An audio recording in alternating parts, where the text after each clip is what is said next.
Hello, everyone. Welcome back to Newsroom. I'm Chella Smith. This is your Middle East U.S. entertainment news here on YouTube. I air on Fridays. I'll bring you the latest on reforms and economics of Iraq based on reports put out by the Middle East news media outlets. I do this weekly review, and it's based off my interest. Thank you, everyone, for joining me.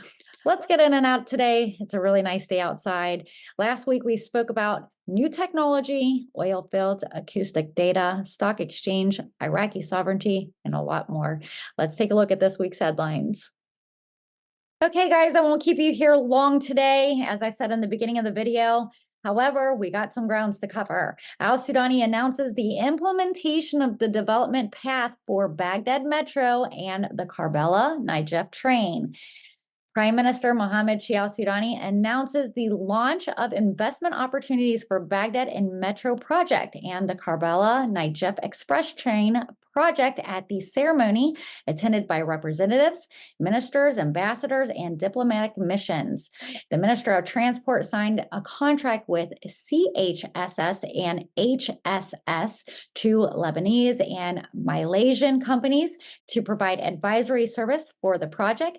The Baghdad Metro project, which was included in the city's design decades ago, it aimed to advance the public transportation sector and provide ease of transportation for low-income groups.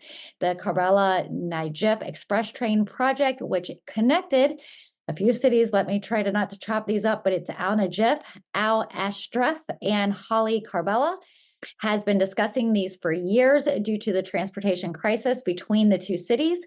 The development road project is on track, and the investment portfolio for Baghdad International Airport will soon be completed. The consultation contract for Baghdad Metro and the Karbala-Najaf Express train were signed by the mayor of Baghdad and the director general of the General Road Raid Company, respectively. This is fantastic news, in my opinion. They're bringing metro and high-speed train projects to Iraq and the reconstruction projects. This is great news for returning to an international stage, in my opinion. We'll need international money to be returned, not just the inflation money. So this is all great direction. Speaking about travelers and cost and Iraqi dinars, let's talk about it. The Hajj and Umrah are conducted in Iraqi dinars. The Kurdistan companies have stopped operating in dollars. This has made things very complicated. And the Hajj and Umrah authorities in the Kurdistan region have decided to collect travelers' costs of pilgrims in Iraqi dinars instead of the dollar. With the value determined at the central bank exchange rate, the decision was made after meeting with the Hajj and Umrah office in the region. Registrants who do not pay during the period will lose their Hajj rights this year. Interesting. So they're cracking down pretty strictly. Sudani met with the U.S. Vice President in Munich. The U.S. Vice President Kamala Harris will meet with the Iraqi Prime Minister Mohammed Shia al-Sudani and Israeli President Isaac Herzog as the Munich Security Conference 2024, the 60th anniversary event held in Munich, will focus on pressing international security issues such as the Ukraine and Gaza war, migration, climate change, and artificial intelligence. The conference will evolve around 50 heads of state, over 100 ministers, and heads of the international and civil society organizations. The meeting is held each February. Top politicians from the world's continents gather in Munich for a global security conference. Speaking about meetings in Munich, President Narendra Barzani and UN Secretary General Antonio Guterres discussed the importance of protecting Iraq's stability during the meeting in Munich. They discussed the security and political situations in Iraq, challenges, and the risk for the entire region. And Prime Minister of Iraq views Iraq as a prime location for investments and economic growth.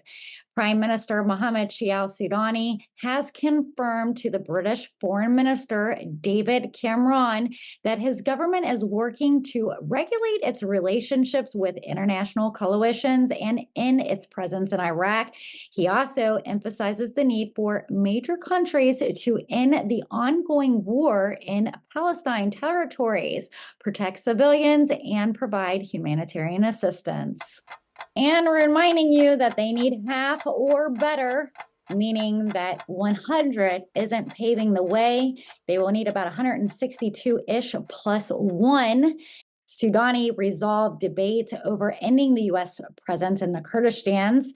Prime Minister Mohammed Shia al-Sudani emphasizes the decision to end the international coalition presence from Iraq, stating that everyone is participating in negotiations for the coalition, the American presence, which will apply to the Kurdistans. He noted that the current situation in the region necessitates the acceleration of negotiations and that Iraq has successfully liberated its territories and security services.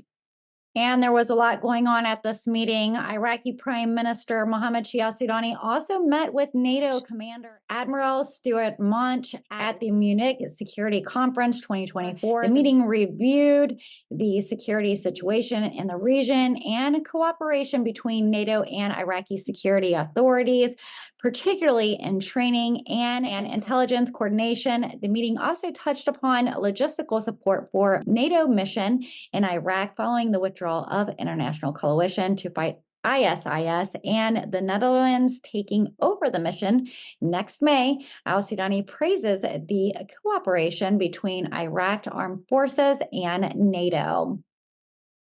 And I told you I wasn't going to keep you long today. The accounting delegation has arrived.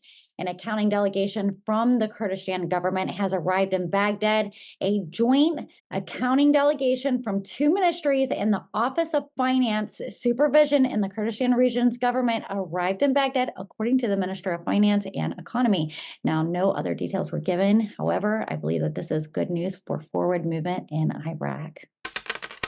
However, the Iraqi Stock Exchange, the company, has implemented electronic payments and plans to list its companies on the Security Commission trading markets. The Security Commission in Iraq has stopped accepting cash payments and is now only accepting electronic payment methods. The authorities, represented by Faisal Alhims, has been working to animate electronic payments and support market operations. The market will now use mechanisms through intermediates operating in Iraqi Stock Exchange. Electronic payment companies are not traded on the exchange, but are listed on the markets. And despite all the tensions and negotiations going on in the Middle East regarding conflict, Iraq's oil has stopped. Iraq's oil exports in the U.S. ceased last week. The U.S. Energy Information, EIA, reported that Iraq's oil exports to the U.S. has halted in the past week, with averages of U.S. crude oil imports from 7 major countries reaching 4.45 million barrels per day. The U.S. did not import crude oil from Iraq after importing 205,000 barrels per day in the previous week. The majority of oil imports came from Canada, Mexico, Colombia, Saudi Arabia, Brazil, Nigeria, and Ecuador. And there's been some new reports on meetings between the Association of Banks and the Economics of Parliament, which include sanctions. The Committee of Economy, Industry, and Trade, led by MP Ahmed Salim Al-Kanemi, discussed sanctions imposed by the U.S. Federal Bank on Iraqi private banks with the Association of Iraqi Private Banks and Directors of National Banks. The committee heard about the difficulties faced by the private banks, including freezing balances abroad and stopping foreign transactions. The ban, which affected over 47% of the Iraqi assets, deposits, and capital, has been critical by the Association of the Iraqi Banks. The committee is working with the Council of Ministry and the Central Bank of Iraq to find the effective solutions of the lift of these bans. And I saved this article for last. The UN has issued a statement elaborating on the reasons behind Janine Plachert's departure from Baghdad. The UN's mission in Iraq, the UNAMI, has defended the departure of Specialist Representatives Janine Plasheret, stating that it's consistent with UN practice. The mission distanced itself from allegations of corruption at UNDP, asserting that the UNAMI and the UNDP have different administrative and financial structures. It urges the media to prioritize accuracy and refrain from circulating misinformation. Janine Plasheret's departure comes 5 years after her arrival in Baghdad in December 2018. And it's important for us to always get accurate information because we're reading that and summarizing it here for this channel. And you've been watching Newsroom Weekly Review. I'm Chella Smith with your Middle East U.S. entertainment news on reforms and economics of Iraq.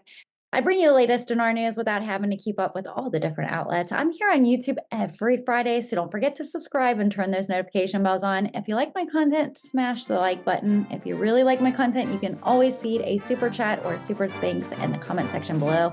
Again, thank you for being a subscriber, and thank you for visiting Newsroom Chella Smith for your trusted Dinar news. I'll see you guys next week. Have a fabulous weekend, everyone. Take care.